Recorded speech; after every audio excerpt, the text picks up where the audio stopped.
മുണ്ടക്കയിലും ചൂരൽമലയിലും ഉരുളെടുത്തു പോയ ജീവനുകൾ, തിരിച്ചറിയപ്പെടാതെ പോയ ജീവനുകൾ, അതിൽ 8 പേരുടെ മൃതദേഹമാണിപ്പോൾ സംസ്കരിക്കുന്നത്. അവർക്ക് ജന്മനാട് വിട നൽകുകയാണ്.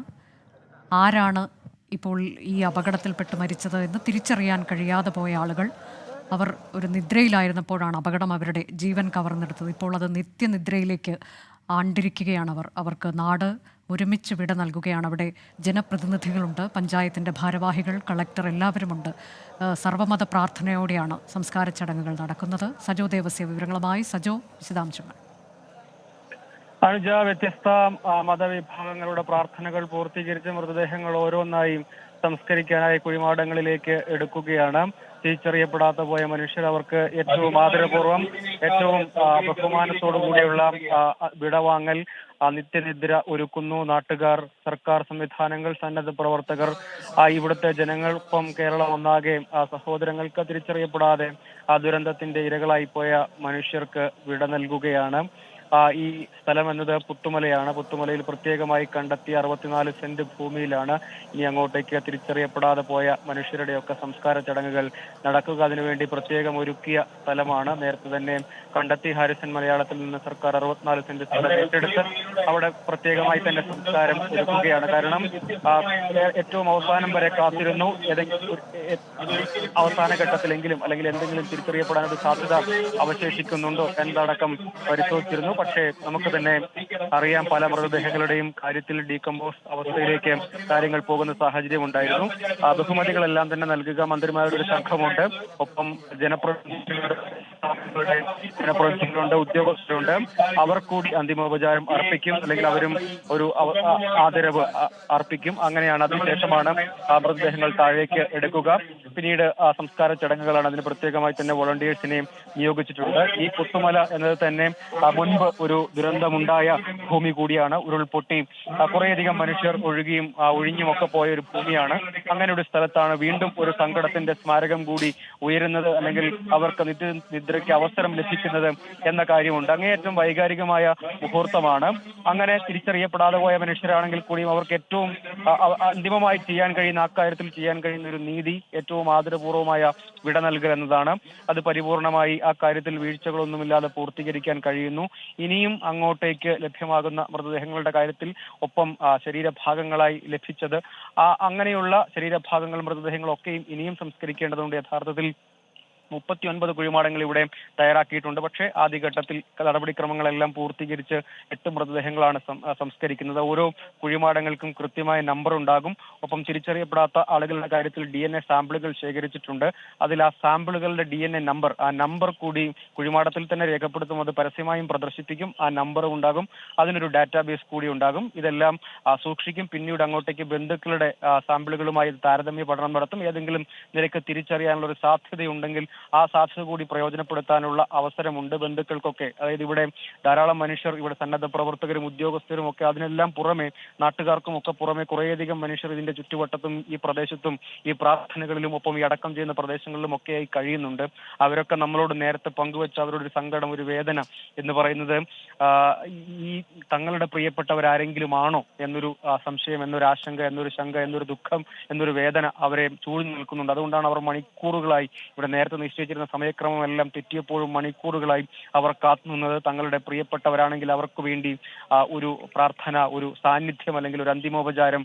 എല്ലാവരും അവർക്ക് പ്രിയപ്പെട്ടവർ തന്നെയാണെങ്കിലും തങ്ങളുടെ ബന്ധുക്കളാണെങ്കിൽ അവർക്ക് തങ്ങളുടെ സാന്നിധ്യം കൊണ്ടുള്ള ഒരു അന്തിമോപചാരം അർപ്പിക്കണമെന്ന ആഗ്രഹം കൊണ്ട് ഇവിടെ മണിക്കൂറുകളായി വേദനയോടെ കാത്തുനിന്ന അനേകം മനുഷ്യരുണ്ട്. അതുകൊണ്ടൊക്കെ ഇത് വൈകാരികമായ ഒരു മുഹൂർത്തമുണ്ട്.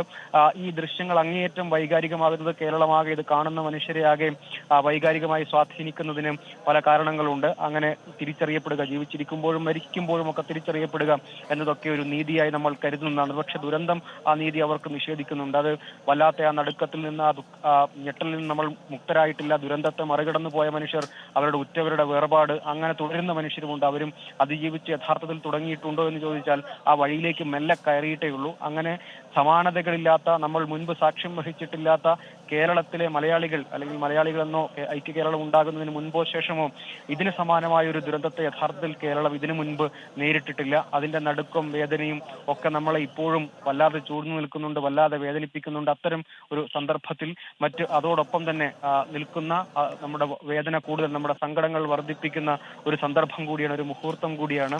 അങ്ങനെ തിരിച്ചറിയപ്പെടാതെ പോകുന്ന നമ്മുടെ സഹോദരങ്ങളെ സംസ്കരിക്കേണ്ടി വരുന്നത്. ഇപ്പോഴും ഈ ദുരന്തത്തിന്റെ വ്യാപ്തിയുടെ നമ്പർ എന്നത്, അതിന്റെ സങ്കീർണത, ആളുകളെയൊക്കെ തിരിച്ചറിയുക, എത്ര പേർ ഉൾപ്പെട്ടു, അവരാരൊക്കെയാണ്, പുറത്തു നിന്നുള്ള ഇവിടെ നിന്നുള്ള പഞ്ചായത്ത് രേഖകളുടെയൊക്കെ പുറത്ത്, അല്ലെങ്കിൽ റവന്യൂ രേഖകളിൽ, തദ്ദേശ സ്ഥാപനങ്ങളുടെ രേഖകളിൽ, അങ്ങനെയുള്ള രേഖകൾക്കും എല്ലാം പുറത്തുള്ള മനുഷ്യരുണ്ടാകും. അവരുൾപ്പെട്ടിട്ടുണ്ടാകുമോ? അയൽവാസികളൊക്കെ ആയിരുന്ന, ഒരുമിച്ച് ജീവിച്ചിരുന്ന, മതിൽക്കെട്ടുകളില്ലാതെ, ഭിന്ന ഭേദങ്ങളില്ലാതെ ഒരുമിച്ച് കഴിഞ്ഞിരുന്ന സഹോദരങ്ങളൊക്കെ തന്നെയാണ്. ഒരു കുടുംബത്തിലെ മുഴുവൻ ആളുകളും പോയ കുടുംബങ്ങളുണ്ട്. ഒരുമിച്ച് ദുരിതത്തെ മറികടക്കാൻ ശ്രമിച്ചപ്പോൾ പെട്ടുപോയവരുണ്ട്. അങ്ങനെ അന്വേഷിച്ചു വരാൻ ആളുകളില്ലാത്ത വിധം ദുരിതത്തിലേക്ക്, മരണത്തിലേക്ക് ആണ്ടുപോയ മനുഷ്യരുണ്ട്. അങ്ങനെ നിരവധി കഥനങ്ങൾ നമ്മൾ കണ്ടതാണ്. അതിനു മുകളിൽ നമ്മളെ വീണ്ടും സങ്കടപ്പെടുത്തുകയാണ്. പക്ഷെ അപ്പോഴും ഇനി നമുക്ക് ചെയ്യാൻ കഴിയുന്ന നീതി എന്നത് ഏറ്റവും ബഹുമാനപൂർവ്വം, ബഹുമതികളോടുകൂടിയും ഏറ്റവും ആദരപൂർവ്വവും, ഒപ്പം ആളുകളൊക്കെ ആഗ്രഹിക്കുന്നത് പോലെ വിശ്വാസപരമായും ബന്ധുക്കൾക്കും അടുത്ത നാട്ടുകാർക്കും അവർക്കുമൊക്കെ ആഗ്രഹങ്ങളുണ്ടാകും. അതിനോടുകൂടി നീതി പുലർത്തേണ്ടതുണ്ട്. അതുകൊണ്ടാണ് വിവിധ വിഭാഗങ്ങളുടെ പ്രാർത്ഥനകൾക്കുള്ള അവസരം ഒരുക്കിയത്. അങ്ങനെ ഈ കാര്യത്തിലൊന്നും ഇനി അങ്ങോട്ടേക്ക് മനുഷ്യർക്ക് വേദനകൾ ഉണ്ടാകരുത്. ഈ കാര്യത്തിൽ ഇനി ചെയ്യാൻ കഴിയുന്ന കാര്യമെന്നത് ഇനിയൊരു വേദനയ്ക്ക്, സങ്കടത്തിന് അവസരമില്ലാത്ത വിധം ചേർത്ത് പിടിക്കുക എന്നതാണ്. അതിനുവേണ്ടിയുള്ള പരിശ്രമങ്ങൾ നമ്മളെല്ലാവരും ഒന്നു ചേർന്ന് തുടരുന്നുണ്ട്. അതിനിടയിലുള്ള ഒരു അവസരം കൂടിയാണ് അതും. പക്ഷെ നമ്മളെ അങ്ങേയറ്റം ദുഃഖിപ്പിക്കുകയാണ്. ഒരു സങ്കടത്തിന്റെ പുറത്ത് മറ്റൊരു സങ്കടം കൂടി വന്നു ചേരുന്ന മുഹൂർത്തങ്ങളാണ്. നമുക്ക് മുൻപരിചയങ്ങളില്ല, മുന്നനുഭവങ്ങളില്ല. അത്ര വലിയ ദുരന്തങ്ങളെ നമ്മൾ അങ്ങനെ നേരിട്ടിട്ടില്ല. പല പ്രളയത്തെയും മഹാമാരികളെയും ഒക്കെ മറികടന്നു വന്ന ജനതയാണെങ്കിൽ കൂടിയും ഇതിന് മുൻ മാതൃകകളില്ല, അല്ലെങ്കിൽ മുൻ അനുഭവങ്ങളില്ല നമുക്ക് എന്നൊരു സാഹചര്യമുണ്ട്. പക്ഷെ നേരിട്ടേ മതിയാവൂ, ഇതിനെ അതിജീവിച്ചേ മതിയാകൂ, ഇതിനെ മറികടന്ന് നമുക്ക് മുന്നോട്ട് പോയേ മതിയാകൂ. ദുരിതപർവ്വം താണ്ടി വന്ന മനുഷ്യരെ ചേർത്ത് പിടിക്കാനുണ്ട്. അതോടൊപ്പം നമ്മളിൽ നിന്ന് വിട്ടുപിരിഞ്ഞു പോയവർക്ക് ഏറ്റവും മികച്ച ആദരം അർപ്പിക്കേണ്ടതുണ്ട്. ആ കാര്യത്തിൽ പിഴവുകളൊന്നുമില്ലാതെ ഇപ്പോൾ പൂർത്തീകരിക്കാൻ കഴിഞ്ഞു. പക്ഷെ ഇതിവിടെ അവസാനിക്കുന്നില്ല. ഇനിയും കണ്ടെത്തുമെന്ന് നമ്മൾ പ്രതീക്ഷിക്കുന്ന ആളുകൾ ഇപ്പോഴും പല രൂപത്തിൽ ലഭിച്ച ശരീരഭാഗങ്ങളായും അല്ലാതെയും ഒക്കെ ലഭിച്ച ആളുകളുടെ കാര്യം, അവയിലും സമാനമായ രീതിയിൽ ഈ DNA സാമ്പിൾ പ്രൊഫൈലും ലൈബ്രറിയും ഒക്കെ തയ്യാറാക്കണം. അക്കാര്യത്തിൽ മറ്റ് നടപടിക്രമങ്ങൾ പൂർത്തീകരിക്കണം. ആർക്കെങ്കിലും ഏതെങ്കിലും നിലയ്ക്ക് തിരിച്ചറിയാനുള്ള സാധ്യതയുണ്ടെങ്കിൽ ആ സാധ്യത നിഷേധിക്കരുത് എന്ന നിർദ്ദേശം നേരത്തെ തന്നെ വിവിധ കോണുകളിൽ നിന്ന് ഉയർന്നു വന്നതാണ്. ആ ഉറപ്പ് സർക്കാർ സംവിധാനങ്ങൾ ഒന്നാകെ നൽകിയതുമാണ്. അതും പാലിക്കപ്പെടേണ്ടതുണ്ട്. ഈ കാര്യത്തിൽ ഇവിടെ ഇനിയിപ്പോൾ ബാക്കി സംസ്കാരങ്ങൾ തുടർന്ന് അങ്ങോട്ടേക്ക് വരുന്ന ദിവസങ്ങളിലും പൂർത്തീകരിക്കേണ്ടതുണ്ട്. ഇനിയിപ്പോൾ ലഭ്യമാകും എന്ന് കരുതുന്ന മൃതദേഹങ്ങളുടെ കാര്യത്തിലും തിരിച്ചറിയൽ സാധ്യത എത്രത്തോളം ഉണ്ട് എന്ന് നമുക്കൊക്കെ അറിയാം. അത്തരം സാഹചര്യങ്ങൾ നിലനിൽക്കുന്നുണ്ട്. അവയെല്ലാം പരിഗണിച്ചുകൊണ്ടുള്ള തുടർ നടപടികളായിരിക്കും ആ കാര്യത്തിൽ ഉണ്ടാവുക. ഇനിയിപ്പോൾ ഓരോ മൃതദേഹങ്ങളായി സംസ്കാര ചടങ്ങ് പൂർത്തീകരിക്കുക. തുടർന്ന് അങ്ങോട്ടേക്കും ഈ തിരച്ചിൽ ഉൾപ്പെടെയുള്ള കാര്യങ്ങൾ തുടരേണ്ടതുണ്ട്. ആ മേഖലയിൽ, അതായത് മുണ്ടക്കയിലും ചൂരൽമലയിലും അട്ടമലയിലും പുഞ്ചിരിമട്ടത്തും അങ്ങനെ വിവിധങ്ങളായ ഇടങ്ങളിൽ അങ്ങനെ ആർത്തളിച്ച് ഈ മണ്ണും ചെളിയും ഈ ദുരന്തം ഒന്നാകെ പൊട്ടിയൊലിച്ച് മനുഷ്യരുടെ മുകളിലേക്ക് വന്ന ഇടങ്ങളിലുമൊക്കെ അവശേഷിക്കുന്ന മനുഷ്യരുണ്ടാകും. അതിനും അപ്പുറത്തേക്ക് ഇനിയും എത്രയോ പ്രയാസപ്പെട്ട് സങ്കീർണമായ പ്രോസസ്സിനെ മറികടന്നാൽ മാത്രം അതിൽ ഉൾപ്പെട്ടു പോയ എല്ലാ മനുഷ്യരുടെയും സംബന്ധിച്ചുള്ള കണക്കുകളും പേരുവിവരങ്ങളും ഉണ്ടാകും. അതിനുശേഷം തുടർന്ന് അങ്ങോട്ടേക്ക് ദുരിതത്തിന്റെ ഒരു ഘട്ടത്തിന് ശേഷം ദുരിതാശ്വാസ ക്യാമ്പിലുള്ള മനുഷ്യർക്ക് അതിജീവനം, പുനരധിവാസം, അതിനും അപ്പുറത്തേക്ക് ദുരന്തങ്ങളെ നേരിടൽ, റിസ്ക് മിറ്റിഗേഷൻ അടക്കം പിന്നീട് ഉള്ള കാര്യങ്ങളിലടക്കം വലിയ ദൗത്യങ്ങൾ നമ്മുടെ മുൻപിൽ, എല്ലാവരുടെയും മുൻപിൽ, ജനങ്ങളുടെയും സർക്കാരുകളുടെയും സംവിധാനങ്ങളുടെയും എല്ലാം മുൻപിലുണ്ട്. അങ്ങനെ മുന്നോട്ടേക്ക് നോക്കുമ്പോഴും ഒരുപാട് ദൂരം പോകാനുണ്ട്. പക്ഷെ ആ ഇടങ്ങളിൽ വൈകാരികമായ ഇത്തരം മുഹൂർത്തങ്ങളെ കൂടി നമ്മൾ മറികടന്ന് പോകേണ്ടതുണ്ട്. ഏറ്റവും ബഹുമാനപൂർവ്വം തന്നെ അവയൊക്കെ നൽകുക എന്നത് പരിഷ്കൃത സമൂഹത്തിൽ എപ്പോഴും നമ്മൾ പ്രതീക്ഷിക്കുകയും ആഗ്രഹിക്കുകയും അങ്ങനെ ഉണ്ടാവണം എന്ന് നമ്മൾ മലയാളികൾ തന്നെ പലയിടത്ത് ചേർത്ത് പിടിക്കലിന്റെയൊക്കെ മാതൃകകൾ പല രൂപത്തിൽ കാണിച്ചതുമാണ്. ഈ കാര്യത്തിലും സമാനമായ മാതൃകകളാണ്. ഭിന്നാഭിപ്രായ ഭേദങ്ങളൊന്നുമില്ലാതെ വ്യത്യസ്ത സംഘടനകളുടെ സന്നദ്ധ ഗ്രൂപ്പുകൾ എല്ലാവരും കൈമൈ മറന്ന് ചേർന്ന് നിന്ന് ഇപ്പോഴും ഉറങ്ങാതെ കാത്തിരുന്ന് ഈ സഹോദരങ്ങൾക്ക് വിട നൽകുന്നത് ആ ബോധ്യത്തിന്റെയും നമ്മൾ നേരിട്ട മുറിവ് എത്ര ആഴത്തിലുള്ളതാണ്, അങ്ങനെ എളുപ്പത്തിൽ ഉണക്കാൻ കഴിയാത്തൊരു മുറിവിനെയാണ് യഥാർത്ഥത്തിൽ കേരള സമൂഹം ഒന്നാകെ നേരിട്ടത്. എന്തായാലും ആ ദുരന്തം നമ്മളുടെ കൺമുന്നിൽ നമ്മൾ അനുഭവിച്ചറിഞ്ഞു. അതിൽ നിന്ന് മുക്തരായില്ലെങ്കിൽ കൂടിയും മുന്നോട്ട് പോകണം. അപ്പോൾ ചെയ്യേണ്ട ഇത്തരം കാര്യങ്ങളിലൊക്കെ പാലിക്കുന്ന ഓരോ കാര്യങ്ങളെക്കുറിച്ച് വ്യത്യസ്ത അഭിപ്രായങ്ങൾ ഉണ്ടാകും. പക്ഷേ ഒരു മനുഷ്യനും അതിന്റെ പേരിൽ തുടർന്ന് പ്രയാസങ്ങൾ ഉണ്ടാവരുത് എന്ന ഉറപ്പാക്കുക, അതും ഒരു നീതിയാണ് എന്ന കാര്യത്തിൽ തർക്കമൊന്നുമില്ല. ആ നീതി ഉറപ്പാക്കാൻ ഏതായാലും ഈ ചടങ്ങുകളിൽ ഇപ്പോഴത്തെ നിലയ്ക്ക് സാധിച്ചിട്ടുണ്ട്. സമയമേറെ വൈകിയിട്ടും ഇവിടെ അങ്ങനെ ഈ ചടങ്ങുകളൊക്കെ പൂർത്തിയാക്കിയതിനു ശേഷം മാത്രം മടങ്ങാൻ വേണ്ടി നിൽക്കുന്ന അനേകം മനുഷ്യർ, സന്നദ്ധ പ്രവർത്തകർക്കും അതിന് നിയോഗിക്കപ്പെട്ട ഉദ്യോഗസ്ഥർക്കും അല്ലെങ്കിൽ ജനപ്രതിനിധികൾക്കും ഒക്കെ അപ്പുറത്ത് ആളുകൾ കാത്തുനിൽക്കുകയും അവർ ഉറങ്ങാതെ അവിശ്രമം ഇത്തരം കാര്യങ്ങളിൽ, ഇത്തരം ദൗത്യത്തിലെ തിരച്ചിലിന്റെ ദൗത്യത്തിലാണെങ്കിലും രക്ഷാദൗത്യത്തിന്റെ കാര്യത്തിലാണെങ്കിലും ഇത്തരം പ്രവർത്തനങ്ങളിലൊക്കെയും അവിശ്രമം അങ്ങനെ തുടരുന്നത്, ആ ഭിന്നാഭിപ്രായങ്ങളൊക്കെ പലപ്പോഴും പ്രകടിപ്പിക്കാറുള്ള മനുഷ്യർ അത്തരം വൈരങ്ങളൊക്കെ മറന്ന് ഇങ്ങനെ പ്രവർത്തിക്കുന്നതും ഇക്കാര്യത്തിൽ പുലർത്തേണ്ട നീതിയൊക്കെ തിരിച്ചറിഞ്ഞുകൊണ്ടാണ്. ഒരുപാട് മനുഷ്യർ ഇതിനുവേണ്ടി ഇവിടെ വന്ന് ഈ കാര്യങ്ങളൊക്കെ ഒരുക്കുന്നതിന് വേണ്ടിയും എല്ലാം സന്നദ്ധ പ്രവർത്തകർ തന്നെയാണ് ഉണ്ടായിരുന്നത്. ഉദ്യോഗസ്ഥരുടെ സാന്നിധ്യം ഉണ്ടായിരുന്നെങ്കിൽ പോലും ആ കാര്യങ്ങളൊക്കെ കൃത്യമായി തന്നെ പൂർത്തീകരിച്ചു. ഓരോ സ്ഥലത്തും അവിടെ പോസ്റ്റ്മോർട്ടവും മറ്റ് സാങ്കേതികമായ നടപടിക്രമങ്ങൾ പൂർത്തീകരിക്കാൻ ഏറെ സമയമെടുത്തു. അവിടെയും ആളുകൾ നന്നായി അധ്വാനിച്ചു. അതിനുശേഷമാണ് മൃതദേഹങ്ങൾ, ഏതാണ്ട് ഒരു 15 കിലോമീറ്റർ ദൂരമുണ്ട് ഈ സ്ഥലങ്ങൾ, മൃതദേഹങ്ങൾ സംസ്കരിക്കുന്നതുമായി ബന്ധപ്പെട്ട് പല ചർച്ചകൾ ഉയർന്നു വന്നപ്പോൾ മറ്റ് ചില സ്ഥലങ്ങൾ, വ്യത്യസ്തമായ സ്ഥലങ്ങൾ, നിർദ്ദേശങ്ങൾ വന്നിരുന്നു. പഞ്ചായത്തിന് പുറത്ത് അകത്ത് എന്ന നിലയ്ക്കുള്ള ചർച്ചകളുണ്ടായി.